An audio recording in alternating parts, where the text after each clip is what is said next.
Greetings, Earthlings. Today's guest is the artist for Chapter 3, The Night the Stars Fell. Harold Hensley is a musician living in my hometown of Germantown, Ohio. His folk albums have created quite the buzz. He has headlined festivals and he tours his music regularly as a solo artist. He has also performed in a variety of bands over the years, including our first imaginary band that we formed in the third grade called Silent Dragons. You can find his music on all streaming platforms or at magnaphone.com, magnophone.com. Today, we'll chat about his artwork in Eclipse of the Morning Star, as well as share our excitement for the upcoming book reading on September 27th at the Baijiu Theater in Germantown, Ohio. We're working on securing a venue for the after party that Harold will perform at. So if you haven't gotten your tickets for the show, you can find them at eclipseoftheMorningstar.com/events. But first, let's give him a hard time for being my very first friend. Welcome to the show, brother. Hey, thank you so much for having me, man. I'm excited for you. Yeah, speaking of being my very first friend, I detail the day that we met in the book. So, what was it like for Yeah. you to be featured in the book? Um, I was blown away, but yeah, thank you for the cameo. Uh, I'm worried about who's gonna play me in the movie, though. That's all I'm like worried about. So yeah. I've been thinking about that too. Do you have anybody in mind? I do. Uh, I would say you do. Well, Okay, that's interesting. well, it's interesting because it sucks because you're a child, right? In the Oh, story. In the yeah. story you're a child, but I was gonna say Jack Black if you were an adult. If I could choose anyone living or dead, living, uh, yeah, I would probably say Anton LaVey. Like I read to play him in a movie once. And I never heard back. So, uh, but yeah, can you imagine Anton LaVey as a child like playing me? Anyway, sorry, That'd be I pretty funny. got lost there. Yeah. Um, yeah, so we we shared a very difficult night. And so, for those who haven't read the book, the chapter that Harold did the artwork for details the night that I lost my sister on my birthday. And Harold was there for the birthday party. And so I thought it was very fitting that Harold would do the artwork for this chapter. And so, why don't you tell us a little bit about how you created that beautiful piece of artwork? Um. So I think I had read the book like the pre-edit edit like about one and a half times. When you had asked me to do you know, some visual art. That's my dog Jack back there. And I hadn't done visual art. I love making art in a while, so it kind of lit a fire under me. Um, I wanted to do like a lino cut or like a wood cut. I think I told you that I started out to make a print, and I hadn't done it in a long time, hadn't used the tools or the skills, and just kept getting frustrated. And as I'm like sitting there trying to come up with an idea, I just started trying to draw a perfect star, and it turned into this whole thing. Try to create some movement with the art. The stars falling. I like it because you can turn it upside down, and it's a whole other piece of art as well. But thank you so much for asking me to do that. I've been doing a lot of watercolor and ink lately. That's my favorite medium. So you got me back in the Nice. saddle, and I appreciate it. Yeah. Yeah, hell yeah. It's good to stay connected to that.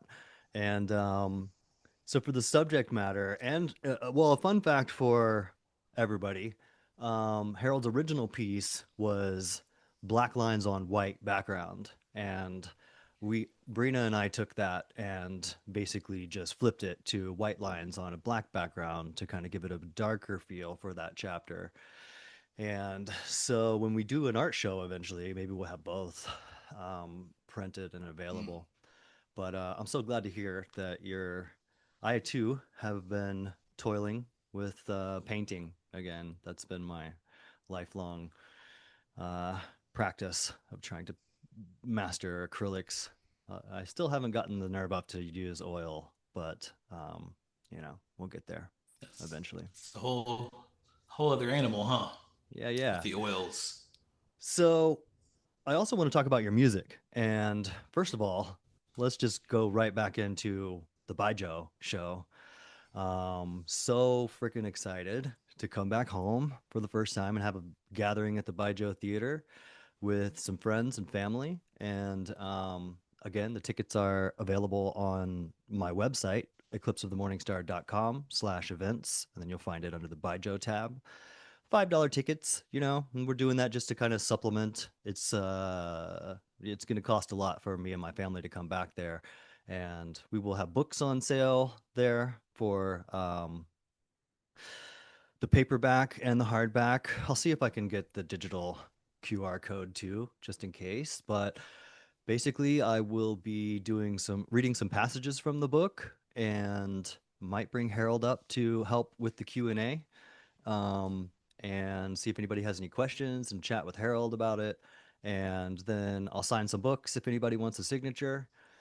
And we're trying to secure a venue for you to play an after party. Yes. And this is a little poke at the Florentine because we'd really love to have it at the Florentine, but they're probably super busy and we haven't heard back from them yet. But I know everybody's going to want to see you. I know you have a large crowd there in Ohio that shows up regularly at your shows, like they have been since we were kids. Yeah. I wanted to talk about that I too. try to get the word out. Yeah, Yeah. So I try to get the word out when I'm going to be somewhere. So let's work up to your current state and your current music. When well, you and I were bonded by music at a young age, and my mother was very protective over what I listened to, but Harold's parents were not. So Harold had all the goods. You remember any of that early stuff? Like you were giving me the dark stuff. I remember you introduced me to Nirvana, and we went through our I grunge years. I was thinking about this today, and I don't know if you remember this or not, but I got a copy of Faith No More's The Real Thing in fourth grade.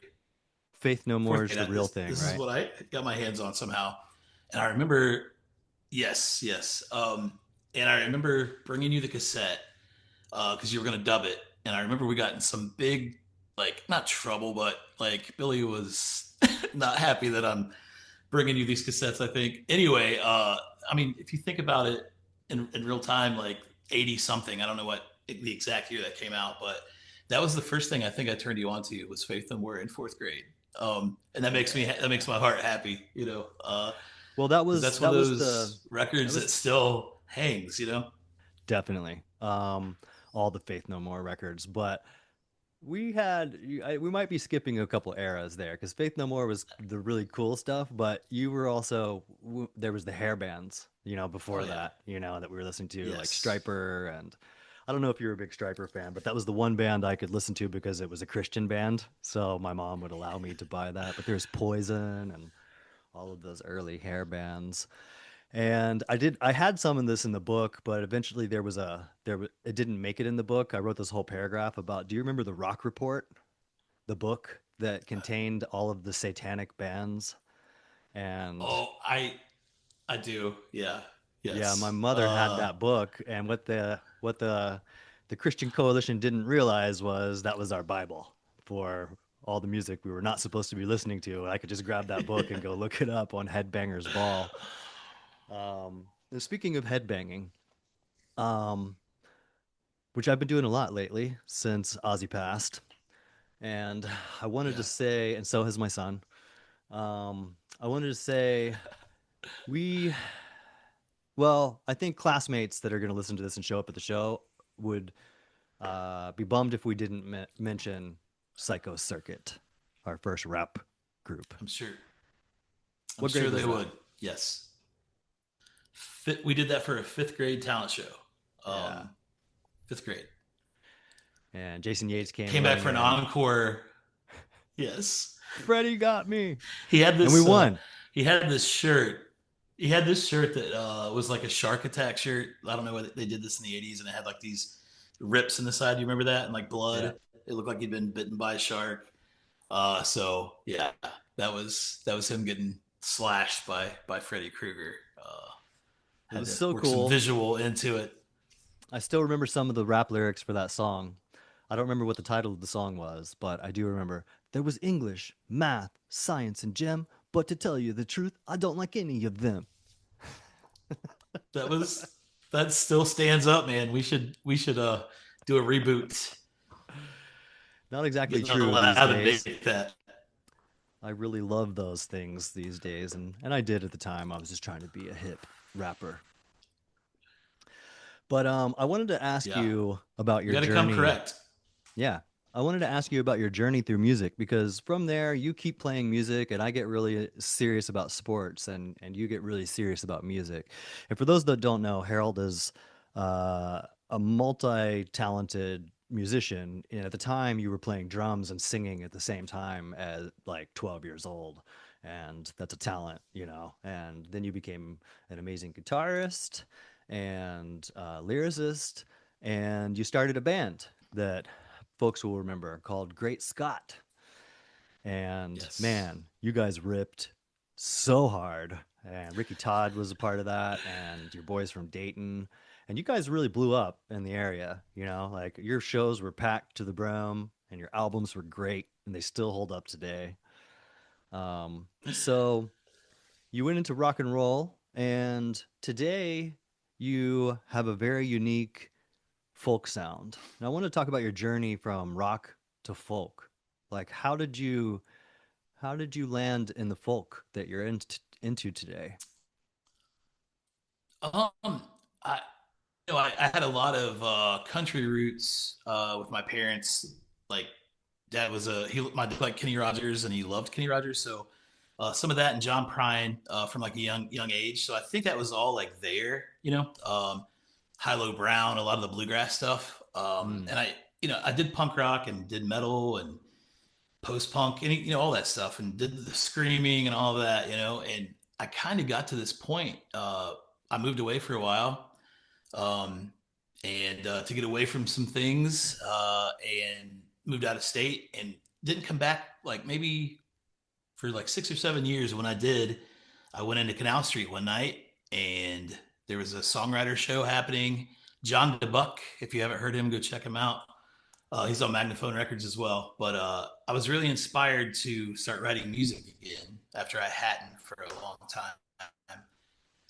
And I just went home and picked up the acoustic and wrote like 2 songs that night. So as I'm trying to build this songwriting career, it's really weird for all my Dayton friends to be like, "You have a banjo in your band? Like that's a thing now."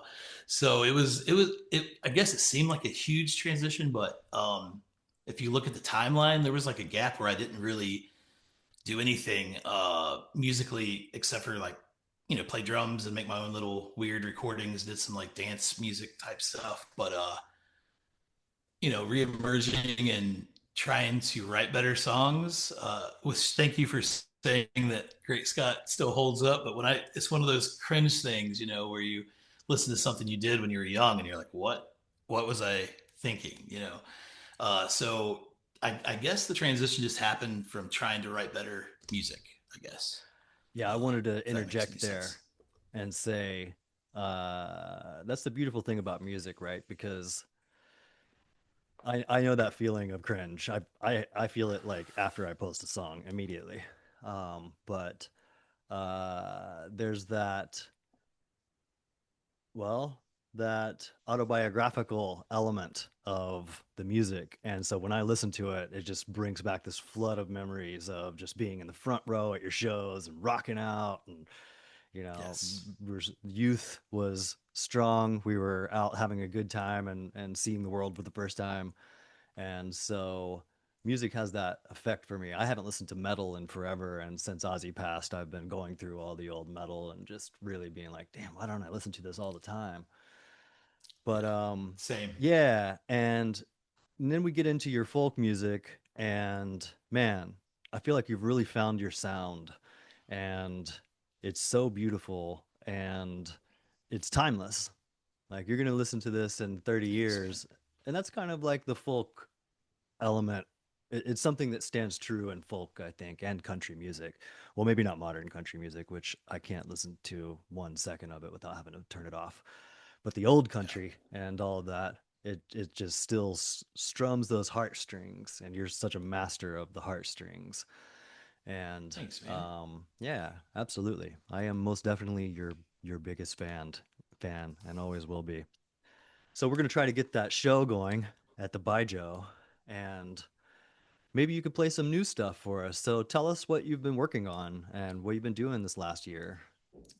So I have two records that I'm currently working on. I made a record during the pandemic called "Sad Songs from Ohio." Played all the instruments. Sent it to my keyboard player in my current band now, and he's a producer. Did a really great job with what we had. You know, everyone was locked down. Had like two microphones at that point, so was just trying to get the best sounds to them. So I'm doing another record like that, but it's a little bit more elaborate. Have more gear now. It's still going to be minimal, but it's the working title is Echoes and Afterthoughts. It's a lot of pieces of songs that never got finished that I'm building with interludes and weird soundscapes. Nice. And then I have a backup band that we're calling Still Life Drive, and I'm making a rock and roll record again. It has tinges of rock and roll. I'm actually playing electric guitar on it a little bit, and Cool. super excited about that. We're hitting the studio again. We have a few tracks working, but I'm hoping to have a single out by late fall for that project. So it's been super fun to just open up after doing predominantly like newgrass music for 10 years with the repeating arms like that. It's like a breath of fresh air to write in a different realm. So I'm really enjoying myself at the moment. Yeah. I bet, man, and I hope we can hear some of those songs at the show in September. That'd be really cool. And one story I have to tell folks is, let's see, I think that was pre-pan. Yeah, it was definitely pre-pandemic. When did you do your tour? That you came out to LA? Yeah, it was right before. It was 2019, I believe. Yeah, so you Either played a 18 bunch or of 19. shows, and the idea was originally we have this dream of taking a train ride um, Yes. across America, and I want to shoot a documentary on you at your shows, and it didn't work out, but you were able to do a road trip and come out to LA and play some shows on the way. And I got to hear a lot of those songs that had not been released. That's my favorite part about being your best friend is I get to hear the acoustic raw version when you're just thinking it out. And I love that about art in general, to watch the process of a song, like the Talking Yeah. Heads. I love listening to that first cut in the studio before Psycho Killer became a produced song. There's Yes. that, just the bass line and the vocals, and I really appreciate that. And so I get to hear the uncut Harold in progress songs a lot. And so hopefully you'll treat us to that if we can get a show going on. Um, so if anybody knows anybody at the Florentine, again, poke them and say, we need to get Harold in here for that gig. And let's see, let's try to circle it back to the book. Um, because you're basically in the first third of the book, and you've always been a best friend, and it was a heavy time. And I know I talked to you for about it, and the people who are closest to me who read the book, I wasn't really prepared for how hard it was going to hit them, and how it was going to uncover all these old memories. And as I took the tone of the book, I'm definitely focusing on the wild nature, but also it's a very trauma based book. So I stick in that pocket trying to stay in the right mood of the genre. And it doesn't cover all of the fun times that we had as well, which was Yeah. really nothing but fun times. But I allude to it by a few of the lines saying I'd found my misfits. And um, man, Billie Jean would have some stories to tell about the trouble we got Yeah. into. and I'm hoping I don't hear too much about it when we go to the show. But I have a feeling some people in the audience are just gonna be like, you know what you did to me back in whatever, you little Do you punks. remember? Yeah, yeah, yeah. Um, You know, you've always got to, you know, think that there's a small chance that we'll get ran out of town with pitchforks or something like that. Has to stay in the back of your mind, like just the homecoming, like has to be in the back of your mind. Just yeah, yeah, I stuff like that. imagine that it would be the teachers in high school that showed up and been like, "Oh yeah, so you finally got your shit together, eh? Well, I got a bone to pick with you about some chaos. I mean, we got into so much stuff. I remember in high school, there's not a lot to do out there in Germantown when once you reach the teenage years, there's nothing but trouble. Trouble, Um, yeah. so we toilet papered the teachers' houses on a regular basis. Peggy Holton, God bless her, was my favorite of favorites. She was the literature professor in Germantown at Valley View. And man, I loved her to death. And I remember we used to just toilet paper her house hard. Yes. Do you remember Mr. Bowman, seventh grade science Are teacher? you crazy birds? You Wait, no, you're crazy thinking of birds? that's Mr. Longman. That's Mr. Oh, Longman. okay, Remember? okay, okay. Yeah, yeah, yeah. No, but yeah, he was great too.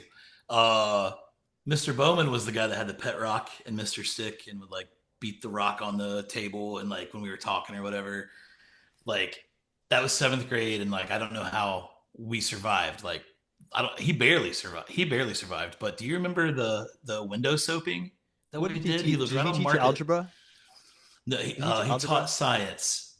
He Okay. taught science, and he had that song about the kookaburra sets in the old gum tree or some shit like that. And it was like we're trying to be grown ups. We're like listening to you know punk rock now. Like we can't be singing those Oh, there songs. was no point in time, including Um, today, that we were ever trying to be grown-ups. yeah, yeah. I think maybe just maybe rebels. I don't know, but it was a little counterproductive. I think. Anyway, do you remember the soaping incident? Um, Mm-mm. it was like two of those mega packs of Dial soap, which was the best to like soap windows. And he lived right on Market Street. I don't think we can get in trouble for this now. Right on Market Street, and middle of the night, we soaped every single window. Like you couldn't see in, you couldn't see out. And he was home. Like I don't know how he didn't hear us or see us, but once again, yes, Okay. Well, for the yeah, record, Mr. Bowman, I don't think I was a yeah, part of that one. I don't remember that at all. So that was probably Harold and good, Ray yeah. Ray Reno, the downtown rats. Because at that point in time, there was like the downtown crew that you ran around with, and I was not allowed to go downtown unless I was swimming at the swimming pool. So, We were the black T-shirt gang. They called us. I guess I yeah, don't know. yeah, Yeah, so much fun, man. So much fun. I have a question for you. Actually, I have a few. If you Yeah, don't sure, bring it. mind me putting you on the spot. So, okay, 33 chapters, um, 33 artists. Okay, 33 eccentric people, humans. Uh, when you're writing the book, which spans over 5+ years now, right? Like when you're writing this book, it already had to like pull out every anxiety, and then like it's also like therapy, right? Like releasing anything that's built up is like therapy. So I get that there's a balance there, but what behooved you to say I'm gonna get 33 different like weirdo musician artists folk to be a part of this book with me. And I want to also say that I don't see a lot of books like this where you'll see art here and there, but like 33 different artists, like that is such uh, a big project to take on, and you rocked it like a fucking video game. So, like, what were you thinking? Like, what made you come to this realization that this was going to be the book? Man, I had the same thought while I was doing it many times. What was I thinking? It was a vision I had early on. I knew there were going to be 33 chapters for mystical reasons. And I I know so many talented people that I've met over the years, and I love illustrations in books. Um, and I also tend to enjoy a lot of obscure things and things that are outside of the genre, which definitely puts me in that obscure genre. And so basically, I had the vision to do 33 artists originally. And then I had the idea that, well, the hope that I was going to land a publishing deal. And I kind of was trying to foresee what that would be like. I researched what it's like to work with a publishing company, and I know that you have to let go of your everything in order to work well with everyone. They're going to want to, like, for instance, authors rarely choose their title for their book. The publishing company I didn't does know that, that. and you got to be prepared for it to go through 4 or 5 different editors, from developmental all the way to proofing. And so they're trying to make books to sell books, which means they all kind of fit uh, a certain spec, let's just say. And so I was preparing for that. So I kind of let go of the idea of 33 artists. And then um, I decided I was just going to do 5 or so well placed pieces of art. And that's what you got, I think, in the original copy that I sent you, the printed manuscript at home. So I was using art reference for those. And for that idea, I was going to find an illustrator, like a proper book illustrator, and have them illustrate the scene of that particular moment. And those were basically what I will call strong story beats, those 5. And then so I tried to get an agent to get a publishing deal, and it didn't seem like it was going to happen. And as you know, I've been working on this for a long time, and I wanted to get it out there. And then we had a baby, and I knew that I was not going to have the time to continue doing most of this stuff. So the real answer that I would give you is uh, I hadn't slept for probably 6 weeks, and I didn't know what sleep deprivation was going to be like in that first few weeks of being a new dad. And people were telling me, "You're a new father, your dreams are dead, and all your life is just this kid. From now on, it's only the kid."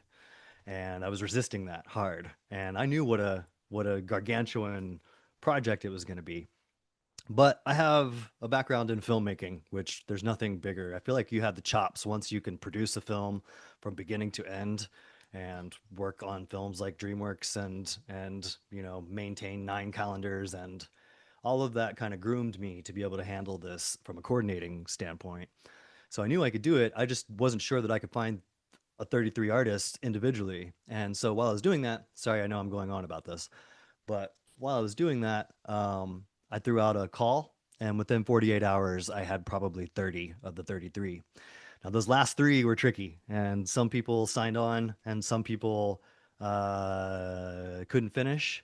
So I had to find backups and all of that. So those were really the hardest, and chasing everyone was the fun part. And it brings us to this podcast, because what it did for me was I got to reconnect with everyone. And I think that's a big part of Right. all of this stuff, is just connecting. That's the whole point of writing the book, to connect with the person out there who's struggling, so that they can see that we're all struggling. And not that I'm a guru who's giving anybody any uh, amazing advice, but offering entertainment. And anyway, the connection, I was thinking about this for our podcast, and I'll close with that thought when we get to there. But the connection of this podcast is really special, and the connection with the artist was really special. But in working in a professional environment, it's just that, it's professional. But working with your friends and talking to everyone, everybody's going through their own shit, and I love everybody Yeah. deeply. And what blew my mind was everybody was really going through a lot, and they would share that with me. So after taking on 33 different stories and not sleeping and dealing Right. with a baby, there was a moment I was like, okay, time out. I can't do this anymore. So that's kind of how the 33 came about. Yeah, I mean, a huge undertaking. It had to at some points be like herding cats. And I know you said like 30 hit back really quick. I mean, because like it's an honor to be asked to do anything, right? Like uh, sure. to go to hang out or whatever. Just that's an honor. But when someone wants your art to be like a part of their art and the bigger picture, it's a good time. Like it I was super excited to be a part of it, and I was afraid I was afraid I was going to mess it up. Like I'm going to send something ridiculous, and he's going to hate it. So I'm glad that you liked it, and Yeah, yeah, definitely. yes, And that was something that I knew I was going to take the brakes off. Um, there were only a couple that I went back and forth with people, and usually because they asked. I knew that I chose everyone for a specific reason. I believe in their artwork, and I wanted to get out of the way. And yeah, say I gave them, just so people know, I gave everybody the chapter that they work on, not the entire book, but just the chapter, and some art reference. And I tried to not put too much on it. Like there's a wide yeah. variety of art, from photography to illustration to underwater photography and copper printing, and I forget what Ash did, some sort of like black ink printing. But yeah, it just blew my mind when it came out, and I'm looking forward to reading the book again so I can go back and actually read it with the artwork. I've laid it all out and I've looked at it, but at a certain point I stopped reading it, and I'm kind of waiting for October so that it'll be autumn and Yeah. fitting for the setting of the book. Yeah. I gotta say, knowing what was happening with the project, and knowing that I had a cameo in there and a piece of art, like when I actually got my copy, it like could actually excuse me, hold it in my hand and look at the layout, look at like read it again. And I just got it back actually. I've handed it off to a couple friends, and I'm like, if you like the first few chapters, you got to buy the book. So you should have some more sales coming your way. But just got it back, and I'm ready to like read it again, just because I don't know, like I said, it was a hard read for me being uh, so close to you in some of those parts of your timeline of your adventure, right? But I feel like after the last read, it's becoming more, and I think this is was kind of your uh, outreach. The outlook for it was to be some sort of therapy for other people that might be able to hang on to some of the things that you went through.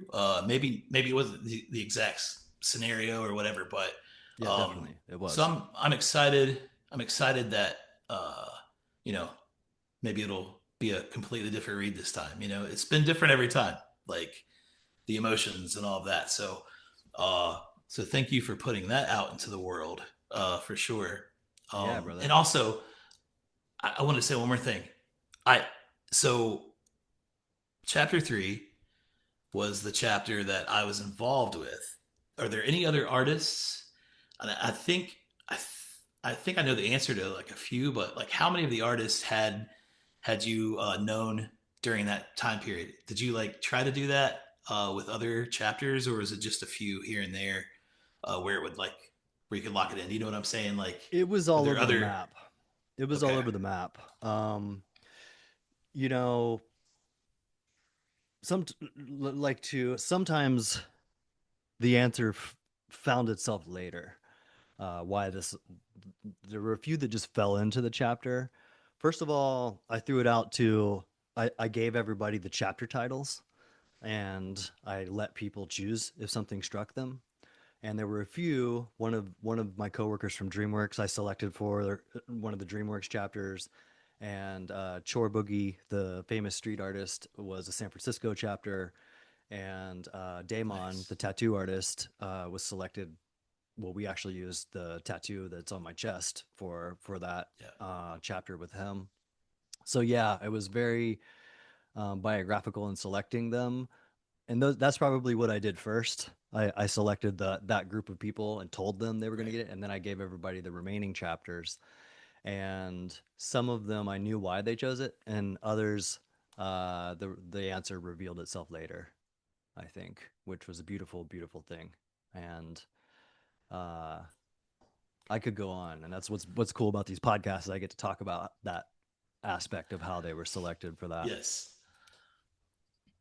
Well, and this was such a great idea because anyone that's like read the book, they're seeing this like very intimate side of you, obviously, right? But to be able to see you have intimate conversations with the artists and talk about the book like how you view it, that's a great idea, and I think it just makes the whole book full circle. So great idea and great Thanks, man. execution thus And I far. will So say on that topic,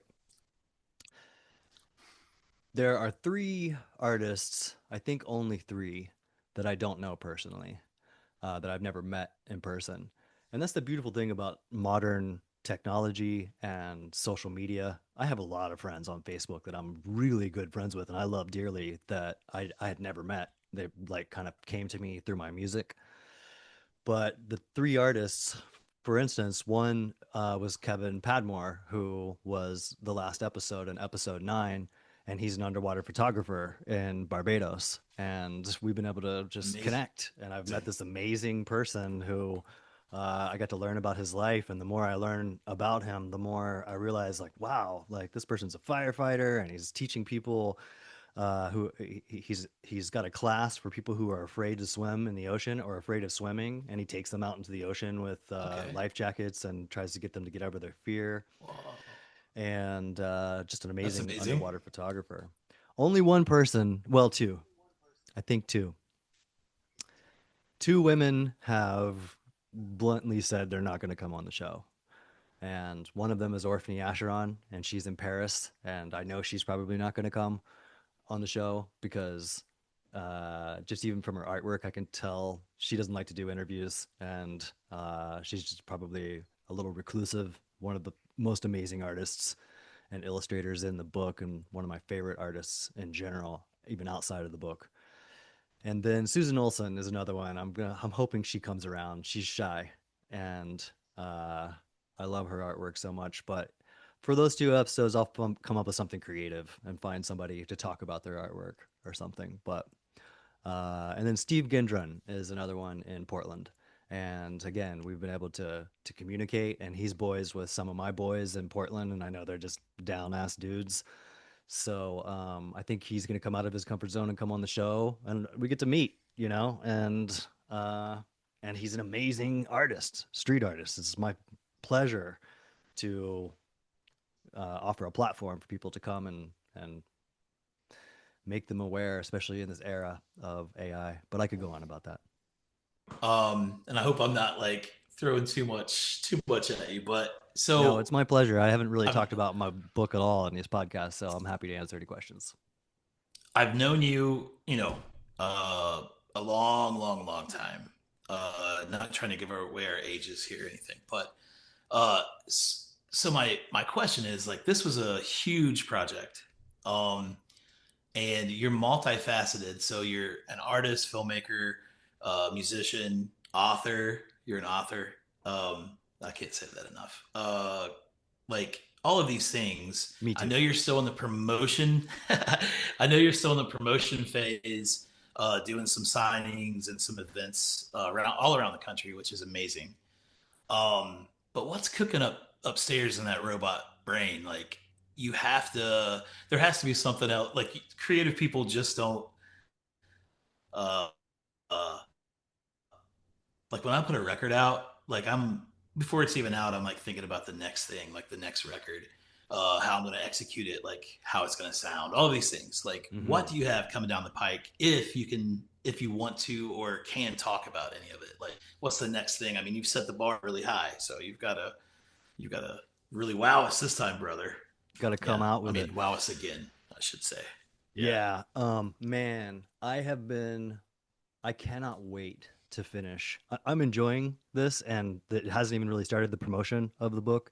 and October is going to be wild. We're going to go to the Savannah Film Festival and try to give the book some legs with some industry folks in that film festival, and I'll also be doing a reading at Ex Libris bookstore and signing in costume for Halloween with the crew. So Nice. there's a bunch of crew coming, and you guys are welcome to come to that show.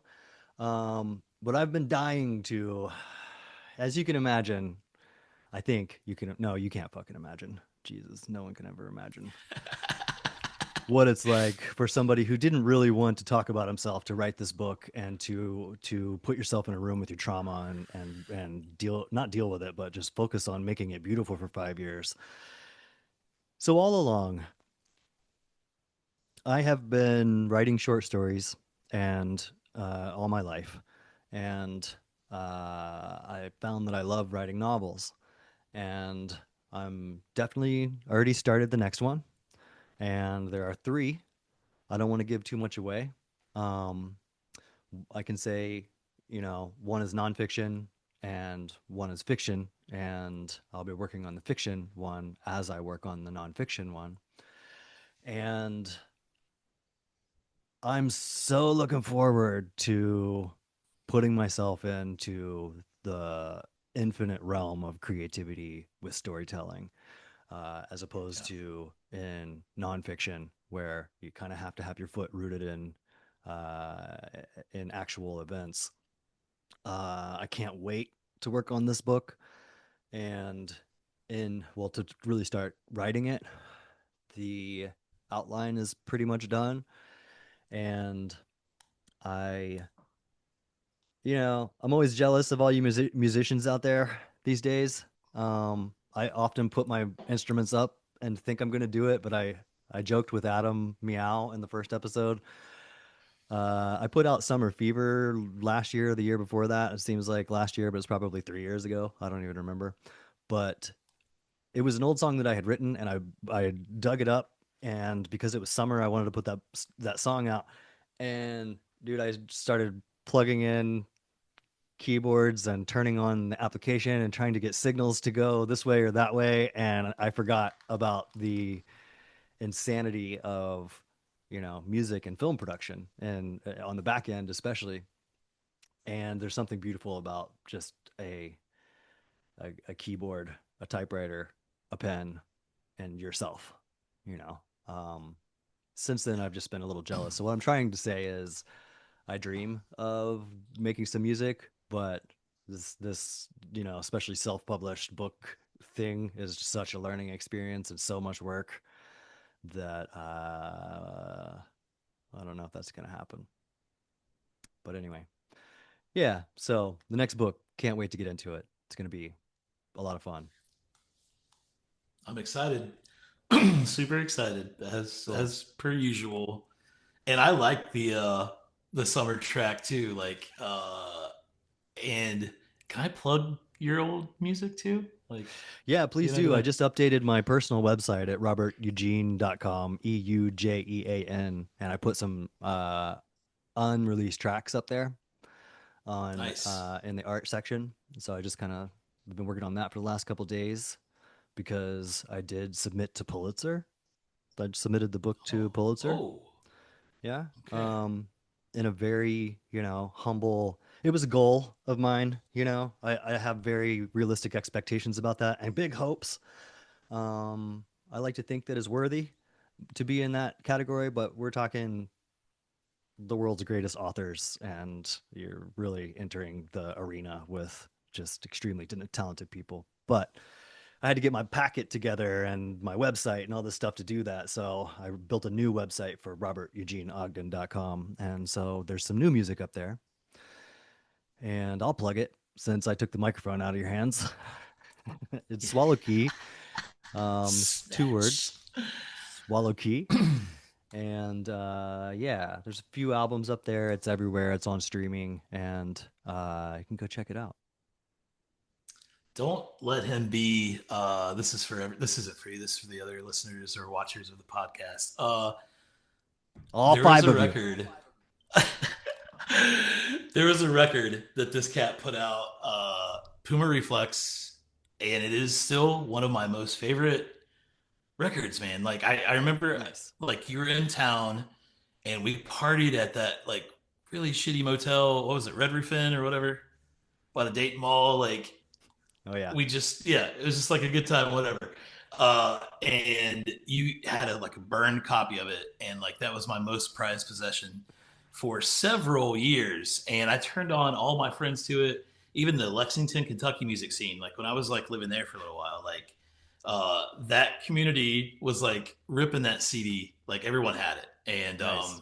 yeah, it's just I was so excited to see you put it back up online because I think somebody stole my shit, and I was Uh, lost for a long time. Lost for a long time without it. But well, yes, remind me because so I do have my memory box that is mentioned in the book, and I do still have some original CDs left from the days that we were printing CDs in our bedroom. yeah, Shout out to Joe Cannon, the drummer for Puma Reflex, and love you, dude. And um, yeah, what is online now is a select version of everything. It's not the full album, so anyone who had the actual albums when I released all of the albums, including the Swallow Key albums, you have tracks that are no longer available out there. Like I just kind of pulled them, and that you were talking earlier about, when you release music and you go back and hear that it's yes. dated, like I'll go back and be like, I'm pulling it. Yeah, if I have to pay for re-uploading all this just to get it off of there, I will. Oh, jeez. So, is it cool if I talk about the venue, uh, the Baidu Oh, Theater, let's bring for a it back second? to the By Joe Um, Theater. Yes, thank you. I am super excited that this was the venue that you chose. That place was built in 1926. It's still open. I mean, think about that. Movies in 1926, like what that had to be like, right? So for folks that don't know about Germantown, which I'm sure none of you, maybe one of the five, I don't know. Uh, Small town, like farming community. We've grown a little bit. Once the McDonald's came in, like some other little restaurants That popped was a up, but huge. That was my dad was so everything stoked for that else, McDonald's, man. yeah. But like the rest of the town is I mean, it's virtually untouched, if I'm being honest. When you go downtown where the Baijiu is, and I've seen some amazing films there. Like I saw Silence of the Lambs when it came out at that theater. Forrest Gump. Really? Yeah, absolutely. I don't think they show stuff like that anymore, do they? It's hit or miss. I mean, I think they still and what's okay, so I gotta say this too. It wasn't right when the movie came out. Remember, we would get it like 2 or 3 weeks later, sometimes a month later. It'd be Oh like, yeah. this movie's been out forever. So and it was like $1.50 to get in. It was a destination every weekend. Um, but really cool venue, and just the fact that you were coming full circle to this place, like a few years ago, they were having the new owner was having financial trouble. They had to like update the visual and audio, the projectors, like the sound system, everything. And Ricky Terrell, who used to live here in Germantown, still in Dayton, he and I got together and put a fundraiser together to help them get the new equipment. And I Nice. remember before I was even a musician, this is like, middle school.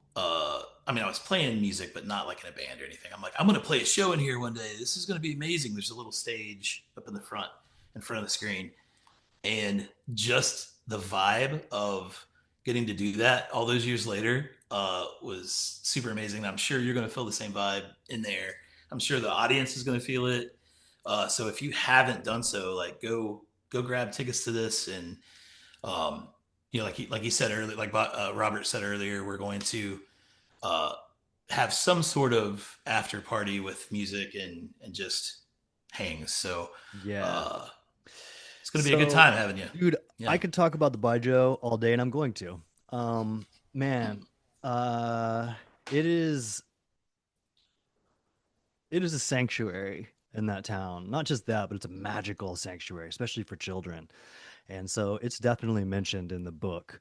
It was such a pivotal time when, my dad worked, double shifts at the factory, and when he would make time for me and take me to the Baijiu, it was like the biggest. I mean, I remember like I could see the light on his face as he watched the movie and I watched him. Yeah. Just being, I had this vision in my head, and he would smile, that side smile, this Yeah. one, every time there was Yep. a joke, and I knew that he was enjoying himself. But how I enjoyed myself was crushing candy. We get the candy. I remember for me it was hot tamales, and I don't think they had nerds there, but that's still a favorite. But hot tamales and milk duds and uh, Pepsi and popcorn, and the candy would be gone before the preview started. Yes. I was a Hubba Bubba man. I would get a pack of Hubba Bubba Nice. and a whole like roll of sweet tarts in my jam still. But people think this is weird, but I would chew the Oh, I gum forgot and about like sweet tarts. and eat the sweet tarts. So there were like little bits of sweet tarts in the gum. Yeah, No one's ever recreated that I know they've of, but tried. They that had should be a product. the nerd gummies today, Oh which kind yeah, of gives yeah. that same texture. That's what I get Yes. in modern theaters. But modern theaters just don't hold a candle to these old historical No. theaters. So it is a testament to the community and the people who have kept that venue alive. What was don't they're gonna kill me.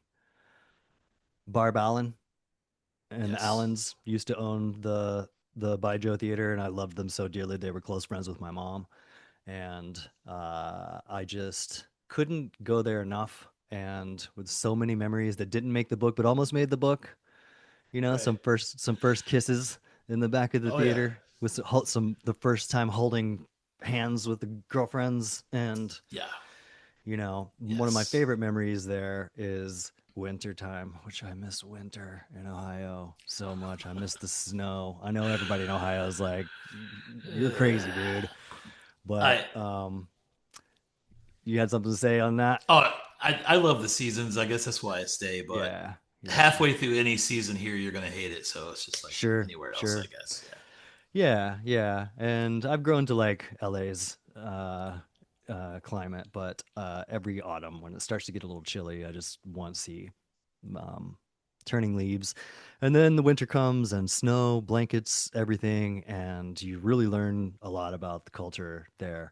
And my dad was, you know, excellent driver in all cases, and he used to do donuts in the snow and such. So on the way to the movie theater in the snow, we'd pull off at the church parking lot and he'd do donuts and circle.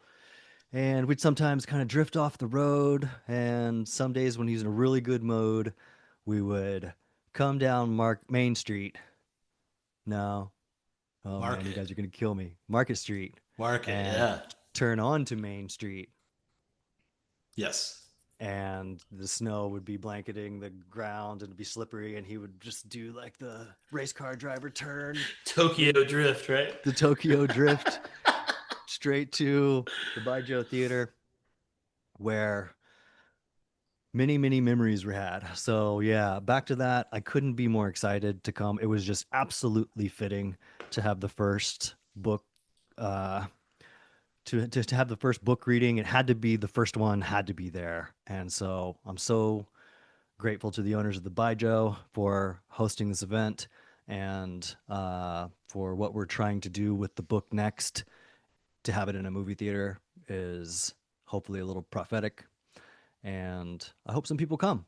And it's not just me and you sitting in the theater, which it might be, Hey, but that'll be cool anyway. we've always made our own fun. So if that is the case, I know it won't be, but if that is the case, we'll make the best out of it, right? You can sign Yeah, my man. copy. So before we sign Uh, off, I wanted to tell everybody to go find Harold Hensley Music on Facebook. And you can buy his music at magnaphone.com, or find it on all the streaming like Apple Music and Spotify, anywhere that you listen to music. And support this amazing human being who hustles and is one of the last men standing, who has made his career as a musician, enjoyable for all of us with leaving his heart on the stage, I think. And I am his biggest fan. And speaking of that, I'll come into this zone that I wanted to talk about that connection that we mentioned that this podcast brings to me.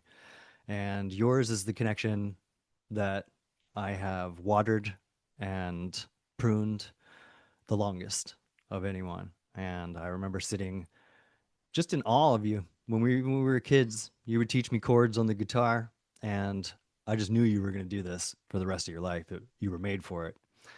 And I can't thank you enough for sticking with me through all the ups and downs because that my time in Ohio was turbulent, and we've always circled back around to each other. Yeah. And I love you dearly, and thank you for coming on the show. I love you too, man. And thanks for the invite and to be a part of the book, the cameo, Yeah, I'm gonna the go. the the